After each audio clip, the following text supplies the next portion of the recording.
அனைவருக்கும் அன்பான வணக்கங்கள். ஆரோக்கியம் நிகழ்ச்சியின் மூலம் உங்கள் அனைவரையும் இந்த இனிமையான மாலை பொழுதிலே சந்திப்பதில் மிக மகிழ்ச்சி. நம் சமுதாயத்திலே பல்வேறுபட்ட மனிதர்களை தினம்தோறும் முகம் கொடுத்து கொண்டு தான் இருக்கிறோம். அதில் ஒரு பகுதியினர் ஏதாவது ஒரு மருத்துவ ரீதியிலான பிரச்சனைக்கோ அல்லது நோய் நொடிக்கோ முகம் கொடுத்து கொண்டு தான் இருக்கிறார்கள். அந்த ஒரு பகுதியினருக்கும் இந்த நோய் நொடியை பற்றிய முழு விபரம் தெரிந்திருக்க வாய்ப்பில்லை. என்ற காரணத்தினால்தான் நமது ஆரோக்கியம் நிகழ்ச்சியில் வாரந்தோறும் ஒவ்வொரு மருத்துவ ரீதியிலான பிரச்சனைகள் நோய் நொடிகள் பற்றி அந்தந்த துறையிலே சிறந்து விளங்கக்கூடிய வைத்திய நிபுணர்களின் மூலம் கேட்டு பல கலந்துரையாடல்களில் ஈடுபட்டு கொண்டு வருகிறோம். நாங்கள் கலந்துரையாடும் இந்த ஒவ்வொரு விடயங்களும் நிச்சயம் உங்கள் அனைவருக்கும் ஒரு பயனுள்ள விடயமாகவும் விழிப்புணர்வாகவும் அமையும் என்ற நம்பிக்கையோடு இன்று எமது நிகழ்ச்சிக்குள் செல்ல இருக்கிறோம். இன்றும் கூட எமது நிகழ்ச்சியில் மிக முக்கியமான ஒரு விடயத்தை பற்றி கலந்துரையாட காத்திருக்கிறோம். இன்று நாங்கள் கதைக்க போகும் விடயம் இதய தளர்ச்சி பற்றியதாக அமையவிருக்கிறது. இதனை ஆங்கிலத்தில் ஹார்ட் ஃபெயிலியர் என்று கூறுவார்கள். பொதுவாகவே இதயம் சம்பந்தப்பட்ட நோய் நொடிகள் என்றவுடன் எல்லோருக்குமே உடனே ஞாபகம் வருவது இந்த நெஞ்சு வலியாக இருக்கலாம் அல்லது மாரடைப்பாக இருக்கலாம். இருந்தாலும் கூட இதயம் சம்பந்தப்பட்ட நோய்களுள் இந்த இதய தளர்ச்சி என்பது இன்றைய காலகட்டத்தை பொறுத்தவரையில் ஒரு முக்கியமான நோயாக கருதப்பட்டு வருகின்றது. ஹார்ட் ஃபெயிலியர் ஏற்படுவதற்கு ஏகப்பட்ட காரணங்கள் இருக்கிறது. எனவே அந்த காரணங்கள் என்ன, ஏன் ஒருவருக்கு இதய தளர்ச்சி ஏற்படுகிறது, எந்த மாதிரியான அறிகுறிகள் மூலம் கண்டுபிடிக்கலாம், அது மட்டுமல்லாமல் மருத்துவ ரீதியில் என்ன சிகிச்சை முறைகள் இருக்கின்றன, இந்த மாதிரியான பல கேள்விகள் சந்தேகங்கள் நம் அனைவரது மனதுள்ளும் இருந்து கொண்டுதான் இருக்கிறது. இந்த கேள்விகள் சந்தேகங்கள் அனைத்துக்கும் விடையளித்து நம் அனைவருக்கும் விழிப்புணர்வை ஏற்படுத்துவதற்காக இன்று நம்மோடு ஒரு வைத்திய நிபுணர் கலந்து கொண்டிருக்கிறார். அவர்தான் அனுராதபுர போதனா வைத்தியசாலையின் இருதய நோய் விசேட வைத்திய நிபுணரான டாக்டர் ஜக்கி ஹனீஃபா அவர்கள். வணக்கம் டாக்டர். வணக்கம் டாக்டர். இன்றைக்கி நாங்கள் இந்த ஹார்ட் ஃபெயிலியர் பற்றி கதைக்கவிருக்கிறோம். நிறைய பேருக்கு இந்த ஹார்ட் ஃபெயிலியர் அல்லது இதய தளர்ச்சி அப்படின்ற விடயம் தெரிந்திருந்தாலும் கூட உண்மையாகவே அங்கே என்ன நடக்குதுன்ற விடயம் நிறைய பேருக்கு ஒரு விளக்கம் இருக்காமல் இருக்கும். எனவே ஆரம்பத்திலேயே இந்த இதய தளர்ச்சி அப்படி என்றால் என்ன என்பதிலிருந்து ஆரம்பிப்போம். இதய தளர்ச்சி என்று சொல்கிறது அதை என்னாண்டு விளங்கப்படுத்த முதல்ல இது ஏன் இவ்வளவு ஒரு பாரதூரமான பிரச்சனையாக இருக்கின்றது என்றதை விளங்கினா எங்களோட கேட்குறாக்களுக்கு இதை பற்றி கூட ஒரு விழிப்புணர்வு வரலாம். உலகளாவிய ரீதியில் எடுத்தோம்னு சொன்னால் கிட்டத்தட்ட 26 மில்லியன் பேருக்கு இந்த இருதய நோய் இருதய தளர்ச்சி ஹார்ட் ஃபெயிலியர் இன்றைக்கி இருந்து கொண்டு இருக்குது. கிட்டத்தட்ட 2,60,00,000 மக்கள் உலகளாவிய ரீதியில். மற்றது இது ஏன் இம்பார்ட்டன்ட், ஏன் இது முக்கியமானதுன்னு சொன்னால் ஹார்ட் ஃபெயிலியர் மோர்டலிட்டி ரேட், அதாவது இறப்பு வீதம். ரெண்டாவது விஷயம் ஹாஸ்பிட்டலைசேஷன் ரேட், எத்தனை ஆட்கள் வைத்தியசாலைகளுக்கு அனுமதிக்கப்படுகின்றார்கள். மூன்றாவது இதனால் ஏற்படக்கூடிய ஃபைனான்ஷியல் பேர்டன், அதாவது பொருளாதாரத்தில் இதில் எவ்வளோ தாக்கம் செலுத்துது. இந்த 3 பிரச்சனையும் நாங்கள் பார்த்தோம்னு சொன்னால், நான் சொன்ன மாதிரி உலகளாவிய ரீதியில் 2,60,00,000 மக்களுக்கு மேற்பட்ட ஆட்கள் இன்றைக்கி ஹார்ட் ஃபெயிலியரால் பாதிக்கப்பட்டிருக்கிறாங்க. அதே நேரம் நாங்கள் எடுத்தோம்னு சொன்னால் இதில் இறப்பு வீதத்தை பார்த்தா நாங்கள் 5 வருடம், ஒரு ஆள் இன்றைக்கி ஹார்ட் ஃபெயிலியரில் டயக்னோஸ் பண்ணப்பட்டார், அவர் இன்னும் 5 வருடத்தில் எத்தனை பேர் வாழுவாங்க, 100 பேர் இன்றைக்கி இருந்தால் இன்னும் 5 வருடத்தில் அதில் எத்தனை பேர் உயிரோடு இருப்பாங்க. இதை எடுத்தால் இதுக்கு நாங்கள் சொல்கிறோம் மோர்டலிட்டி ரேட், 5 இயர் மோர்டலிட்டி ரேட்டுன்னு சொல்லி. அப்போ இதை எடுத்தால் நாங்கள் எல்லோரும் பயப்படுற ஒரு டிசீஸ் தான் கேன்சர். இப்போ கேன்சர் வந்தால் ஆக்கள் அதாவது உயிரிழப்பு வீதம், இறப்பு வீதம் கூட ஆனால் நீங்கள் எடுத்தீங்கன்னு சொன்னால் ஹார்ட் ஃபெயிலியர் கிட்டத்தட்ட 50% ஆக்கள், அதாவது 100 பேர் இன்றைக்கி ஹார்ட் ஃபெயிலியரை டயக்னோஸ் பண்ணப்பட்டால் இன்னும் 5 வருடத்துக்கு பிறகு அதெல்லாம் 50 பேர் தான் மிஞ்சிருப்பாங்க. அப்போ இது ஒரு மோசமான கேன்சரை விட இந்த ஹார்ட் ஃபெயிலியர் மிச்சம் பாரதூரமான ஒரு நோய். இப்போ நீங்கள் உங்களோட கேட்ட கேள்வி ஹார்ட் இருதய அலர்ச்சின்னு சொன்னால் என்ன, அதாவது ஹார்ட் ஃபெயிலியர்னு சொன்னால் என்ன. இப்போ ஹார்ட் எங்களுக்கு எல்லாருக்கும் தெரியும், நாங்கள் சின்ன வயதிலேயே படிச்சிருக்கிறோம். இருதயம் 4 அறைகள்னால ஆனது. அதாவது மேலே 2 அறைகள் இருக்குது, அதுக்கு நாங்கள் சொல்லுவோம் சோனை அறைகள்னு சொல்லி. கீழே 2 அறைகள் இருக்குது, இடது இதய வரை, வலது இதய வரை. இந்த 4 சேம்பர்ஸ், ரூம்ஸால் ஆனது தான் இந்த ஹார்ட்ன்றது. ஹார்ட் நாங்கள் படிச்சிருக்கிறோம் ஒரு பம்பின்னு சொல்லி, அதாவது சுருங்கி விரியக்கூடிய ஒரு தசையினாலான ஒரு உறுப்பு. அப்போ இந்த கீழுள்ள 2 மேலுள்ள 2 இரத்தத்தை கீழே உள்ள சூனையறைகள் சுருங்குவதனால் அந்த இரத்தம் இதயவரைகளை வந்தடையும். பிறகு இதயவரைகள் சுருங்குறதுனால இடது இதய வரையிலேருந்து உடம்புக்கு தேவையான ஆக்சிஜனேற்றப்பட்ட பிளட் வந்து எங்களோட உடல் உறுப்புகளுக்கு போகும். வலது இதய வரை வந்து சுருங்குறதுனால அதாவது இந்த ஆக்சிஜன் இல்லாத இரத்தம் வந்து எங்களோட சுவாச பைகளுக்கு போய் திருப்பி ஆக்சிஜனேற்றப்பட்டு இடது சோனியரை வந்தடையும். இதுதான் ஹார்ட்டின் ஒரு சுருக்கமான ஒரு விளக்கம். அப்போ இந்த பம்பிங் ஆக்ஷன் அதாவது இந்த சுருங்கி விரிகிற தன்மை வந்து ஹார்ட்டில் குறையிறதுனால ஸ்பெஷலி வந்து அதில் இந்த இதய வரைகள் பலவீனம் அடைகிறதுனால வந்து இடது இதய வரையாக இருக்கலாம், வலது இதய வரையாக இருக்கலாம். ஆனால் நாங்கள் பிரதானமாக இன்றைக்கு கதைக்கு போகிறது இடது இதய வரை என்று அரைச்சி அதுதான் கொமன் வந்து அந்த ரீசன்னால் வந்து ஹார்ட் சுருங்கி விரிகிற தன்மை குறைகிறது. மற்ற ஹார்ட் வந்து இந்த சுருங்கி விரிகிற தன்மை குறையக்குள்ள வந்து இதே வரைகள் வந்து பெருசாகும் வந்து ஹார்ட் அதாவது கார்டியோமெகலின்ற அல்லது ஹார்ட் என்லார்ஜ்மெண்ட் ஆகிறது இதனால் வந்து. அப்போ இந்த சுருங்கி விரிகிற தன்மை குறைஞ்சி ஹார்ட் வந்து தண்ட சைஸில் பெருசாகக்குள்ள வந்து ஏற்படக்கூடிய இந்த தன்மைக்கு தான் நாங்கள் சொல்கிறோம் வந்து இருதய அலர்ச்சி அல்லது ஹார்ட் ஃபெயிலியர்னு சொல்லி நாங்கள் சொல்கிறோம். மெடிக்கல் டேர்ம்ஸில் கார்டியக் ஃபெயிலியர்னு சொல்லி நாங்கள் சொல்லுவோம். இதய தளர்ச்சி அப்படின்னு யோசிக்கும் போது நிறைய பேருக்கு வந்து இதன் முக்கியத்துவம் என்ன என்பதை வந்து தெரியாமல் இருக்கும். ஆனால் மருத்துவ ரீதியில் வந்து எவ்வளவோ ஒரு முக்கியத்துவம் வாய்ந்த ஒரு நோய் நொடியாக இருக்கிறது. எனவே இதனை பற்றிய விளக்கம் என்பது நம்ம அனைவருக்குமே அவசியமானதாக இருக்கிறபடியால் தான் நாங்கள் இதனை பற்றி கதைத்து கொண்டிருக்கிறோம். டாக்டர், இப்போ கூடுதலாக வந்து இதய சம்மந்தப்பட்ட நோய்கள் அப்படின்னு எடுக்கும்போது இதய தளர்ச்சி என்பது சற்று வயது அதிகமான நபர்களுக்கு வந்து சற்று அதிகமாக வரக்கூடிய ஒரு நோயாக இருக்கிறது. இளமை காலமும் அப்படின்னு யோசிக்கும் போது டாக்டர் ஆரம்பத்திலே சொல்லுங்க இந்த ஹார்ட் அட்டாக் வந்து கூடுறபடியாக அவர்களுக்கும் கூட வரக்கூடிய வாய்ப்புகள் அதிகமாக இருக்கிறதுன்னு. எனவே இந்த இளமை காலத்தில் வர இதய தளர்ச்சி என்பது எவ்வளவு முக்கியமாக இருக்கிறது? நாங்கள் வயது எடுத்தோம்னு சொன்னால் இந்த இருதய தளர்ச்சி அல்லது ஹார்ட் ஃபெயிலியர்ன்றது இது ஒரு ஸ்பெக்ட்ரம் ஆஃப் டிசீஸ். அதாவது ஆகவும் பிறந்த பிள்ளையிலிருந்து ஆகவுமே முதிய வயது அடைந்தவர்கள் வரையில் இருதய தளர்ச்சி வரலாம். ஆனால் நாங்கள் காரணிகள் வயசாக அதாவது என்ன ரீசன்ஸ் என்று பார்த்தோம்னு சொன்னால் அது வந்து வித்தியாசப்பட்டு கொண்டு போவோம். அதுலேயும் நாங்கள் கொமனாக எடுப்போம்னு சொன்னால் இந்த ஏஜ்ட் பாப்புலேஷனில் தான் அதாவது வயது முதிர்ந்தவர்களுக்கு தான் ஆக கூடிய அளவில் இருதய தளர்ச்சி வந்து கொண்டு இருக்குது வந்து. ஆனால் இப்போ நான் ட்ரெண்டை நான் சொன்னேன் வந்து அதாவது எங்களோட ஹார்ட் அட்டாக்ஸ் ரேட் வந்து கூடிக்கொண்டு போகிறதுனால அதாவது இருதய குழாய்கள்லாம் அடைப்பு கூடிக்கொண்டு போகிறதுனால இந்த ஒரு மிடில் ஏஜ் குரூப்லேயும் வந்து இந்த இருதய தளர்ச்சி கூடிக்கொண்டு போகுது வந்து. அப்போ இந்த சின்ன பிள்ளைகள் எடுப்போம்னு சொன்னால் இப்போ உதாரணத்துக்கு ஸ்ட்ரக்சரல் ஹார்ட் டிசீஸ் அதாவது பிள்ளைகள் பிறப்பிலேயே வந்து சிலவையில் அவங்களோட ஹார்ட்டில் ஹோல்ஸ் இருக்கலாம் வந்து. அப்படி இல்லாட்டி வந்து அவங்களோட இந்த கன்ஜென்டல் கம்ப்ளெக்ஸ் ஹார்ட் டிசீஸ்ன்னு நிறைய ஹார்ட்டின் ஸ்ட்ரக்சர் வித்தியாசப்படலாம் வந்து. அல்லது வந்து சில பிள்ளைகளுக்கு பிறப்பிலேயே அந்த தசை நார்களில் சில வித்தியாசம் இப்படி வந்து சின்ன பிள்ளைகளிலிருந்து வயது முதிர்ந்தவர்கள் வந்துட்டு இந்த ஹார்ட் அட்டாக்ஸ் வரலாம். ஆனால் அதில் நான் என்ன சொல்ல வரேன்னு சொன்னால் ஹார்ட் அட்டாக்குரிய காஸ்ட் வந்து ட்ரீட்மெண்ட் காஸ்ட் வந்து ரொம்ப கூடிக்கொண்டு போகுது. அதே நேரம் இளம் வயதில் வந்து ஹார்ட் அட்டாக் வரத்தினால இந்த நாட்டின் ப்ரொடக்டிவிட்டி வந்து குறைஞ்சி கொண்டு போகுது. அதே நேரம் குடும்பங்களுக்கும் இதனால் பெரிய அதாவது ஃபேமிலிஸ் வந்து அவங்க இதனால் மிச்சம் கஷ்டப்படுவாங்க. ஸ்பெஷலி ஒரு அம்மாவோ அல்லது ஒரு அப்பாவோ சின்ன பிள்ளைகள் உள்ள ஒரு ஃபேமிலியில் ஹார்ட் அட்டாக் வந்து அவரை ஜாப் செய்யலாம் போய் வந்து அப்போ அந்த நிலைமைக்கு வந்து அவங்க போவாங்கன்னு சொன்னால் வந்து நீண்ட காலமாக அந்த குடும்பம் வந்து மிக கஷ்டத்தில் அவர்களை மட்டுமல்லாமல் அவர்களை சுற்றியுள்ளவர்களுக்கும் கூட அது ஒரு பெரிய பாதிப்பாக அமைந்திருக்கிறது. டாக்டர், இப்போ இதய தளர்ச்சி அப்படின்ற எடுக்கும்போது அதில் ஏற்படுவதற்கு வந்து ஏகப்பட்ட காரணிகள் இருக்கலாம். எனவே அதற்கான பொதுவான காரணிகளை பற்றி நாங்கள் சற்று விளக்கமாக பார்ப்போம். அப்புறம் அந்த முதல் கொஸ்டின்லேயே சொன்னேன் வந்து இந்த ஹார்ட் அட்டாக்ன்றது ஒரு ஸ்பெக்ட்ரம். அதாவது வயதில் எடுத்தால் வந்து இந்த வயதில் தான் ஹார்ட் இருதய தளர்ச்சி வருமென்று இல்லை வந்து. ஆனாலும் கூட அந்த சொன்ன மாதிரி வயது முதிர்ந்தவர்களுக்கு கூட வரும். அப்போ நாங்கள் அதுக்குரிய முதலாவது காரணிகளை நாங்கள் பார்த்து கொண்டு போவோம் வந்து.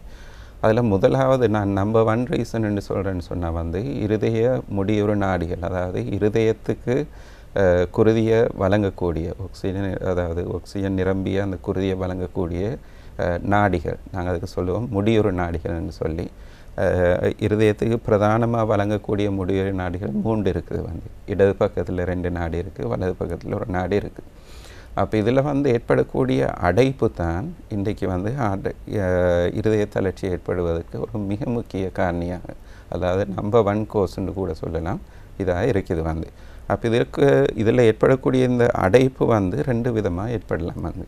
முதலாவது நாங்கள் பார்ப்போம் வந்து ஹார்ட் அட்டாக்ஸ் வரையிலும் அதாவது சடுதியாக திடீரென்று ஏற்படக்கூடிய அதாவது இரத்த கட்டியாத தன்மை வந்து, அதாவது திடீரென்று 100% ஏற்படக்கூடிய இரத்த கட்டி, அதாவது ஹார்ட்டுக்கு போகக்கூடிய அந்த இருத குழாய் உள்ளுக்கு இரத்த கட்டிகள் ஏற்படுத்துறதுனால வர்றது தான் ஹார்ட் அட்டாக் அல்லது மாரடைப்புன்னு நாங்கள் சொல்லுவோம். இது திடீரென்று ஹார்ட் அட்டாக் வர்றதுக்கு நாங்கள் எக்யூட் ஹார்ட் ஃபெயிலியர்னு சொல்லுவோம். இது வர்றதுக்கு ஒரு முக்கியமான காரணி, இது வந்து ஆக்கள் இறப்பு வீதத்துக்கும் மிகவும் முக்கியமான ஒரு காரணி. அதே நேரம் ஹார்ட் அட்டாக் அந்த திடீரென்று அவங்களுக்கு ஹார்ட் அட்டாக் வராட்டியும் கூட, அதாவது இருதய தளர்ச்சி வராட்டியும் கூட, ஹார்ட் அட்டாக் வந்த பிறகு சரியான ட்ரீட்மெண்ட் அதுக்கு பண்ணப்படாட்டி வந்து லாங் டேர்ம், அதாவது க்ரானிக் ஹார்ட் ஃபெயிலியர்னு சொல்லி, அதாவது லாங் டேர்ம் ஏற்படக்கூடிய இந்த இருதய அலர்ச்சி வந்து இருதய ஹார்ட் ஃபெயிலியர் வந்து வரதுக்குரிய மிக முக்கிய காரணமாக இந்த ஹார்ட் அட்டாக்ஸ் இருக்குது. ரெண்டாவது நாங்கள் பார்க்குறோம் வந்து இந்த என்ஜைனான்னு சொல்கிறது, அதாவது நாங்கள் படிப்படியாக இந்த முடியுறு நாடிகளில் இருதய குழாய்களில் ஏற்படக்கூடிய படிப்படியாக ஏற்படக்கூடிய அடைப்பு, இது வந்து கொலஸ்ட்ரால் மற்ற சில இந்த கால்சியம் படியலாம், கொலஸ்ட்ரால் படியலாம், அதிலுக்கு கலங்கள் வந்து வேறுபட்ட கலங்கள், இதனால் வந்து படிப்படியாக அந்த கொலஸ்ட்ரால் படிவு ஏற்பட்டு படிப்படியாக இந்த இருதய குழாய்கள் வந்து இருதயத்துக்கு இரத்தத்தை வழங்கக்கூடிய நாடிகள் வந்து அடைப்பு ஏற்படலாம்.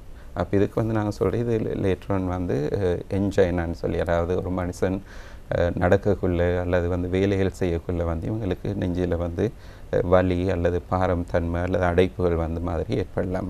அப்போ இதுக்கு நான் சொல்கிறேன் என்ஜைனா பெக்டோரிஸ்ன்னு சொல்லி. அப்போ இப்படி வந்து பல இருதயத்துக்கு குருதியை குலுக்கக்கூடிய இந்த நாடிகள் அடைப்பு மிக நீண்ட காலமாக சரியான ட்ரீட்மெண்ட் வழங்கப்படாமல் இருக்கக்குள்ளே வந்து இந்த அதாவது ஹார்ட்டின் தசை நார்கள் வந்து வீக் பண்ணலாம். அப்போ இது ரெண்டும் நம்பர் 1 நம்பர் 2 மிக முக்கியமான காரணிகள் வந்து. மூன்றாவது பார்ப்போம்னு சொன்னால் வந்து ஹைப்பர் டென்ஷன், அதாவது உயர் குருதி அமுக்கம் என்று சொல்லி நாங்கள் சொல்லுவோம். வந்து இந்த உயர் குருதி அமுக்கம் ஏற்படக்குள்ளே வந்து ஹார்ட் வந்து அந்த குருதி அமுக்கத்துக்கு எதிராக வந்து பம்ப் பண்ண வேண்டி இருக்கு வந்து. அப்போ நானும் பார்ப்போம் வந்து இப்போ ஒரு மனுஷன் வந்து ஏதாவது ஒரு கஷ்டமான வேலையை கொடுத்தா ஃபஸ்ட்டுக்கு வந்து அதை வந்து மிச்சம் வீரியத்தோடு நல்ல முறையாக செய்ய பார்ப்பேன். அப்போ அதே நேரம் வருஷக்கணக்கு அதே கஷ்டமான வேலையை கொடுத்தா அவருக்கு ஒரு சோர்வு தன்மை ஏற்படும், அதை வந்து அவர் செய்ய மாட்டார் ஒழுங்க. ஹார்ட்டும் அதே மாதிரி தான். இந்த ஹை பிளட் ப்ரெஷரை வந்து ப்ரெஷருக்கு எதிராக வந்து ஹார்ட் வந்து ஹார்ட் வந்து பம்ப் பண்ணி கொண்டிருக்கும், வந்து இடது இதய வரை பம்ப் பண்ணி கொண்டிருக்கும். அப்போ இது நீண்ட காலமாக ப்ரெஷரை சரியாக கண்ட்ரோல் பண்ண இயலாமல் போகக்குள்ள முதலாவது ஹார்ட்டின் அந்த தசை நார்களில் தடிப்பம் அதிகமாகும், வந்து அதாவது மொத்த தன்மை அடிப்பமாகும். அது பிறகு வந்து அப்படி இருக்கக்குள்ளே வந்து அது கம்பன்சேட்டரி மெக்கானிசம், அதாவது அந்த உள்ள ப்ரெஷருக்கு எதிராக சரியாக ஒர்க் பண்ணுறதுக்கு அது உதவி செய்யும். ஆனால் லாங் டேர்ம் வரக்குள்ளே என்ன செய்யும்னு சொன்னால் ஹார்ட் வந்து பம்ப் பண்ணுற அளவு வந்து குறைஞ்சி கொண்டு போயிடும். வந்து ஸ்டார்ட்டுக்கு நாங்கள் அதை சொல்கிற வந்து டயஸ்டலிக் டிஸ்ஃபங்க்ஷன், அதாவது ஹார்ட் ரிலாக்ஸ் பண்ணுற தன்மை வந்து ஃபஸ்ட்டு குறையும். அதாவது எங்களோட சுவாச பையிலேருந்து அந்த ஆக்சிஜன் உள்ள ரத்தம் வந்து இடது இதே வரைய வந்து அடைகிறதுக்கு வந்து ஹார்ட் பம்ப் பண்ணிவிட்டு வடிவாக ரிலாக்ஸ் பண்ணணும். அப்போ அந்த தன்மை குறைகிறது வந்து இதுக்கு சொல்கிற ஹார்ட் ஃபெயிலியர் வித் ப்ரிசர்வ்ட் ஃபங்க்ஷன்னு சொல்லி அந்த தன்மை வரும். லேட்ரான் ஹார்ட் வந்து பம்ப் பண்ணுறதே குறையும். அப்போ இது வந்து ஒரு மிக முக்கியமான காரணம். இந்த இடத்துல வந்து நான் ஒரு முக்கியமான செய்தியை வந்து எங்களோட நேயர்களுக்கு சொல்லணும். வந்து வளமையாக வந்து இந்த ஹை பிளட் ப்ரெஷர், உயர் குருதி அமுக்கமோ அல்லது வந்து சீனி நோய், இன்றைக்கி டயபெட்டிஸ் மெலைட்டஸ்ன்றதோ அல்லது கொலஸ்ட்ராலோ அல்லது வந்து இந்த உடற்பருமன், இந்த ஒரு 4-5 காரணங்களுக்கு வந்து எங்கள்கிட்ட அதிகமான நோயாளிகள் வந்து சொல்லுவாங்க, டாக்டர் எனக்கு உடம்புக்கு ஒரு வருத்தம் இல்லையே, உடம்பு சோர்வு வந்தால் ஒரு டேப்லெட்டை போட்டுக்கொள்வேன், அல்லது கொஞ்சம் கூட சலம் போனால் நான் சீனி டேப்லெட் ஒன்று போட்டுக்கொள்வேன், என் உடம்புக்கு எனக்கு விளங்கும் டாக்டர்ன்னுவாங்க. சீனி கூடி இருக்கா, ப்ரெஷர் கூடி இருக்கான்னு அவங்களோட அந்த உடம்புல மீட்டர் ஒன்று போட்ட மாதிரி அவங்களுக்கு ஒரு ஃபால்ஸ் கான்ஃபிடென்ஸ் ஒன்று அவங்களுக்கு. அப்போ இதில் என்ன நடக்குதுன்னு சொன்னால், நான் சொன்ன மாதிரி வந்து இந்த நோய்கள் வந்து திடீரென்று சொல்லி ஹார்ட்டுக்கு வந்து பாதிப்பு, ஹார்ட்டுக்கும் மற்ற ஓகன்ஸ் அன்றைக்கு நாங்கள் கதைக்கே இல்லை, நாங்கள் ஹார்ட்டுக்கு வந்து திடீரென்று பாதிப்புகளை ஏற்படுத்தாது. அப்போ நான் சொன்ன மாதிரி வந்து லாங் டேர்ம், ஷார்ட் டேர்மில் வந்து அவங்க கம்பன்சேட் பண்ணி ஹார்ட் எந்தளவு நல்ல பிள்ளையாக இருந்து வேலை செய்து கொண்டு போய்கொண்டு இருக்கும். அப்போ இது வந்து தொடர்ந்துமே நடந்து கொண்டு இருக்கக்குள்ளே வந்து படிப்படியாக இவங்களோட அந்த ஹார்ட்டின் குருதி குழாய்களில் தசை நார்களில் அதில் வந்து வித்தியாசங்கள் ஏற்படும். வந்து இதனால் ஒரு 5 years 10 years 15 years ஆகக்குள்ளே வந்து இந்த இருதய தளர்ச்சி வந்து ஏற்படக்கூடிய வாய்ப்புகள் இருக்குது. டாக்டர், இதய தளர்ச்சி அப்படின்னு எடுக்கும்போது முக்கியமான 3 காரணிகளை பற்றி கதைத்து கொண்டிருக்கிறோம். நாங்கள் அதற்கு முன்னர் இப்பொழுது ஒரு சிறிய விளம்பர இடைவேளையை எடுத்துக்கொண்டு மீண்டும் சந்திப்போம்.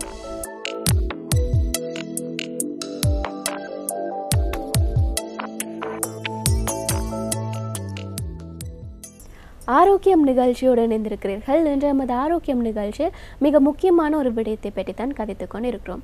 இதய தளர்ச்சியை பற்றி கதைக்கிறோம். இதனை ஆங்கிலத்தில் ஹார்ட் ஃபெயிலியர் என்று அழைப்பார்கள். அதில் முக்கியமான காரணிகள், என்னென்ன காரணிகள் மூலம் இதய தளர்ச்சி ஏற்படலாம் என்பதை பற்றி கதைத்திருந்தோம். அதில் முக்கியமான 3 காரணங்களை பற்றி டாக்டர் கூறியிருந்தார். ஒன்றுதான் இந்த ஹார்ட் அட்டாக், அதாவது மாரடைப்பு ஏற்படுவதன் காரணமாகவும் கூட இந்த இதய தளர்ச்சி ஏற்படலாம். அடுத்ததாக அன்ஜைனா பற்றி கதைத்திருந்தோம். மூன்றாவதாக உயர் குருதி அமுக்கம், இதனை பற்றியும் கதைத்திருந்தோம். தொடர்ந்தும் இன்னும் பல காரணிகள் இந்த இதய தளர்ச்சி ஏற்படுவதற்கு காரணிகளாக அமைந்திருக்கிறது. அதனை பற்றி கதைப்போம். டாக்டர், 3 காரணங்களை பற்றி கதைத்திருந்தோம். தொடர்ந்தும் நாங்கள் மற்ற காரணிகளை பற்றி உரையாடுவோம். நான் அந்த ஒரு ஹெல்த் மெசேஜ் ஒன்று கொடுக்க வேண்டி வந்தது. அதாவது இந்த நான் கம்யூனிகபிள் டிசீசஸ், அதாவது ஹைப்பர் டென்ஷன், உயர்குருதி அமுக்கம், மற்ற டயபெட்டிஸ் என்று சொல்கிற சீனி நோயின்வாங்க, அப்படி இல்லாட்டி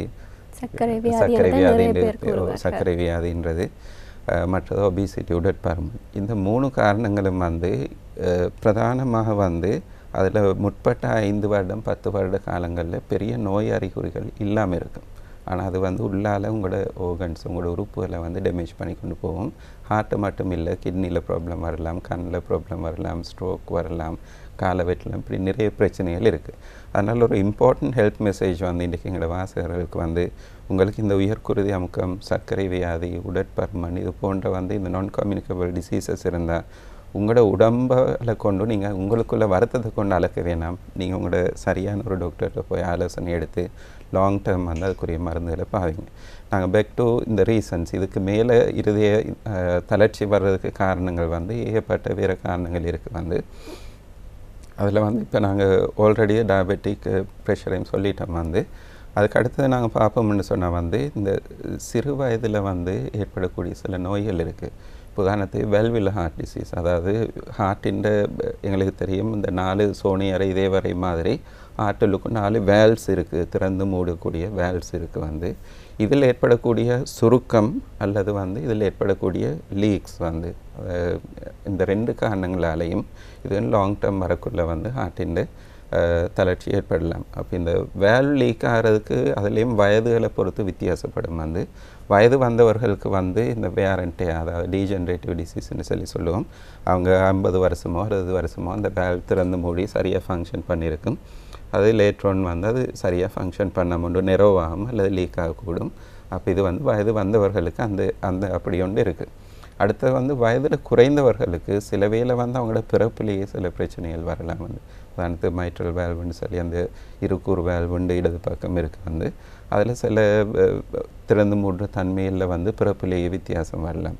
அல்லது நாங்கள் ருமட்டிக் ஹார்ட் டிசீஸ்ன்னு கேள்விப்பட்டிருப்போம். இந்த தொண்டையில் அலர்ச்சி வந்த பிறகு காலில் மூட்டு வலி வரலாம், மூட்டு வாதம்னு சொல்லி சொல்கிறது. இது சின்ன பிள்ளைகளில் ஹார்ட்டு அந்த இருதய தளர்ச்சி ஏற்படுறதுக்கு லேட்ரோன் இது ஒரு முக்கியமான காரணியாக அமையலாம். அது பிறகு நான் சொன்ன ஹார்ட் தசை நார்கள் இதயம்ன்றது ஒரு பம்பி, அது தசை நார்கள் எல்லாம் இருக்குது. இந்த தசை நார்களில் ஏற்படக்கூடிய பல பிரச்சனைகள் இருக்குது. ஒன்று அவங்கள அந்த ஜீன்ஸில் வர சில பிரச்சனைகளில் கார்டியோமயோபதிஸ்ன்னு சொல்லி இருக்குது, அதில் பிரச்சனைகள் வரலாம். அல்லது சில ஈவன் வைரஸ் இன்ஃபெக்ஷன், சில பாக்டீரியா இன்ஃபெக்ஷன்ஸ், அதாவது சொல்லும் தொற்று கிருமிகள் காரணமாக சில ஹார்ட்டின் மசில்ஸ், அதுக்கு மயோகார்டைட்டிஸ் என்று சொல்லி நாங்கள் சொல்கிறது இருதய தசை நார்களில் ஏற்படக்கூடிய அலர்ச்சி, அது பிறகு லேட்ரோன் இருதய தளர்ச்சியாக மாறலாம். மற்றது சில ஸ்ட்ரக்சரல் ஹார்ட் டிசீஸ், கன்ஜெனிட்டல், பிறப்புலேயே நம்ம கொஞ்சம் தொட்டு கொண்டு போனோம். பிறப்புலேயே ஹார்ட்டில் ஏற்படக்கூடிய பிரச்சனைகள் அதாவது ஹார்ட்டில் ஹோல் இந்த ஹார்ட்டுன்னு துளைகள் ஏற்படலாம். அல்லது கம்ப்ளெக்ஸான டிசீஸ் பிறப்புலேயே வரலாம். அது சின்ன பிள்ளைகளுக்கு ஹார்ட் ஃபெயிலியர் வர்றதுக்கு ஒரு ரீசனாக இருக்கும். மற்ற சில லாங் டேர்ம் இன்னும் சில டிசீஸ், உதாரணத்துக்கு தைராக்சின், நிறைய பேருக்கு தைராய்டு பிரச்சனை இருக்குது, சரியாக கவனிக்காமல் போனால் அது ஹார்ட்டை தாக்கலாம். சில ஆர்த்ரைட்டிஸ் இந்த ரூமட்டாய்டு ஆர்த்ரைட்டிஸ் அப்படி சில இதுகள் இருக்குது, அது மற்ற இன்றைக்கி ஒரு முக்கியமான காரணி கேன்சர். கேன்சருக்கு கொடுக்கக்கூடிய சில மருந்து வகைகள் கீமோதெரப்பி இருக்குது, மற்ற அந்த கரண்ட் பிடிக்கிறேன்னு சொல்லுவாங்க ரேடியோ தெரப்பி. இந்த ரெண்டும் சில வகைகள் வந்து அதை எப்போவும் நாங்கள் ஹார்ட்டை செக் பண்ணி போட்டு தான் அந்த மருந்துகளை கொடுப்பாங்க. அதுவும் இன்றைக்கி வந்து அந்த கேன்சர் பேஷண்ட்ஸ் இன்றைக்கி வந்து அந்த வாழ்கிற வீதம் கூடிக்கொண்டு போகுது. அதனால் அப்படியேப்பட்ட பேஷண்ட்ஸ் நாங்கள் அடிக்கடி பார்க்குறோம். கேன்சர் ட்ரீட்மெண்ட்டினால ஹார்ட் ஃபெயிலியர் வர்றது வந்து இப்படி பலதரப்பட்ட காரணங்கள் இதை கதைச்சி கொண்டே போகலாம். வந்து நிறைய காரணங்கள் ஹார்ட்டில் வந்து எந்த டிசீஸ் கடைசாக வந்தாலும் இது ஒரு அந்த ஃபைனல் பாத்வே உண்டு.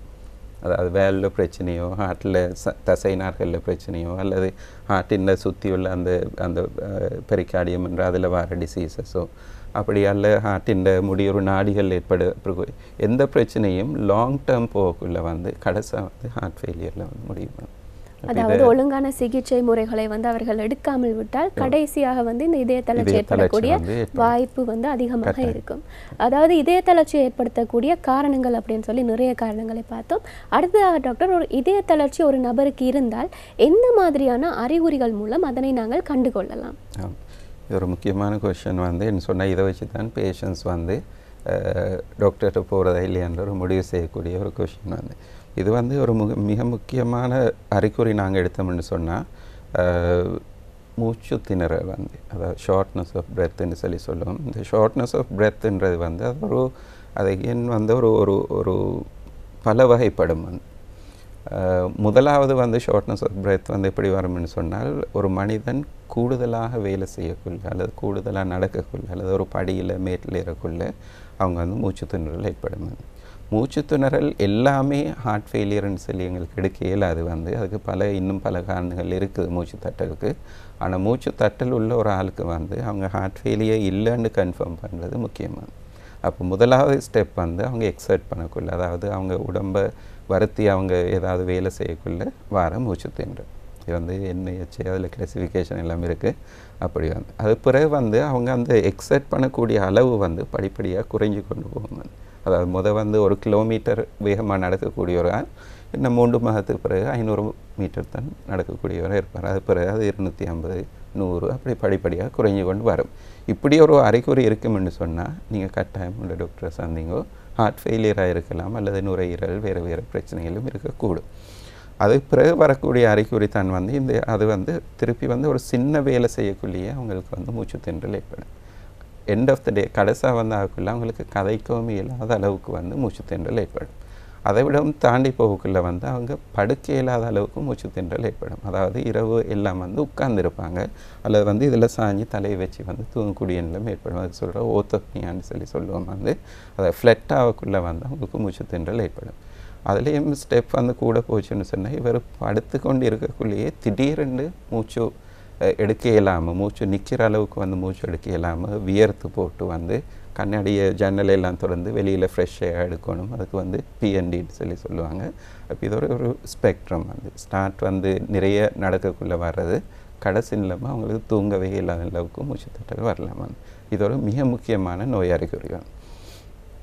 ரெண்டாவது எடுப்போம்னு சொன்னால் வந்து அவங்களோட உடம்பில் ஏற்படுற வீக்கம். வந்து உடம்பில் வந்து ஏற்படக்கூடிய வீக்கம், இதுக்கு காரணம் வந்து அவங்களோட உடம்பில் வந்து நீர், அதாவது தண்ணீர்ன்ற அளவு வந்து கூடிக்கொண்டு போகும். வந்து முதலாவது வந்து அவங்க நோட் பண்ணுவாங்க, அவங்களோட கால் 2லேயும் வந்து வீக்கம் ஏற்படலாம். வந்து கால் 2 வீக்கம் ஏற்பட்டு அது வந்து முதல்ல ஸ்டார்ட்டில் வந்து கொஞ்சமாக இருக்கும், அது பிறகு படிப்படியாக வந்து காலில் வீக்கம் கூடிக்கொண்டு போகும்.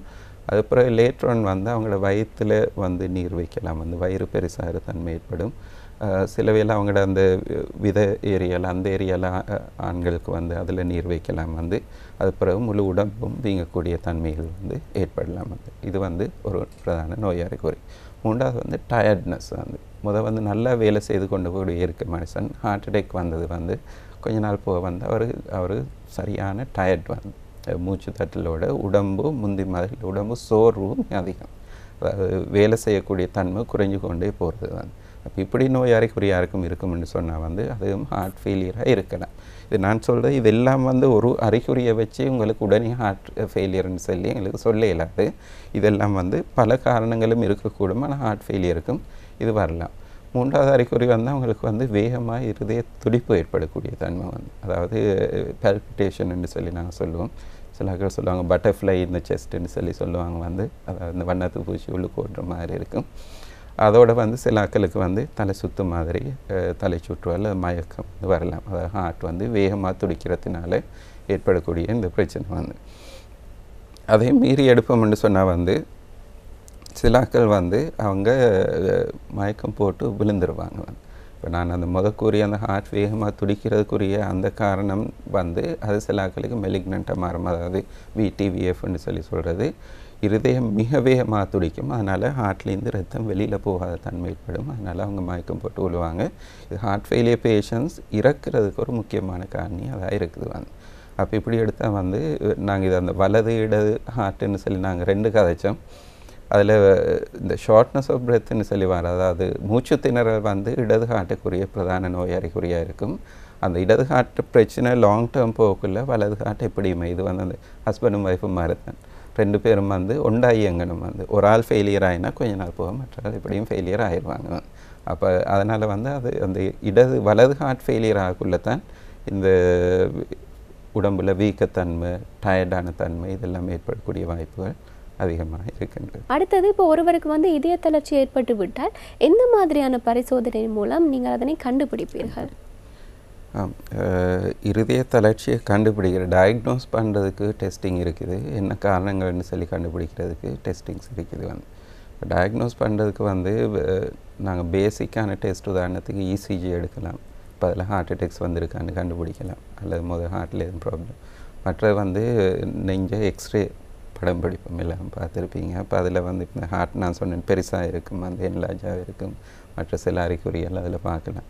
ஆனால் சரியாக ஹார்ட் வந்து பம்ப் பண்ணுதா இல்லையான்னு சொல்கிறத கண்டுபிடிக்கிறக்கூடிய டெஃபினிட்டிவ் டெஸ்ட் வந்து எக்கோ கார்டியோகிராம். அதாவது ஹார்ட்டை வந்து நாங்கள் ஸ்கேன் பண்ணுவோம். இப்போ நாங்கள் அந்த ப்ரெக்னென்ட் லேடி வயிற்றெல்லாம் ஸ்கேன் பண்ணுற மாதிரி அதே விதமான ஒரு டெஸ்ட் தான் வந்து எக்கோ கார்டியோகிராம்னு சொல்கிறது. இது ஹார்ட்டின் ஃபங்க்ஷன்ஸ் என்ன, ஹார்ட் எப்படி பம்ப் பண்ணுறது, அதை தசை நார்கள் எப்படி வேலை செய்யுது, அதில் மொத்தம் எப்படி இருக்குது, ஹார்ட்டின் வேல்வ்ஸ் எப்படி இருக்குது, இது அவ்வளோக்குரிய அதாவது ஹார்ட் ஃபெயிலியர் இருக்கா இல்லையான்னு சொல்கிறதையும் கண்டுபிடிக்கலாம். சில ஹார்ட் ஃபெயிலியருக்குரிய காரணிகளையும் எக்கோ கார்டியோகிராமில் கண்டுபிடிக்கலாம்.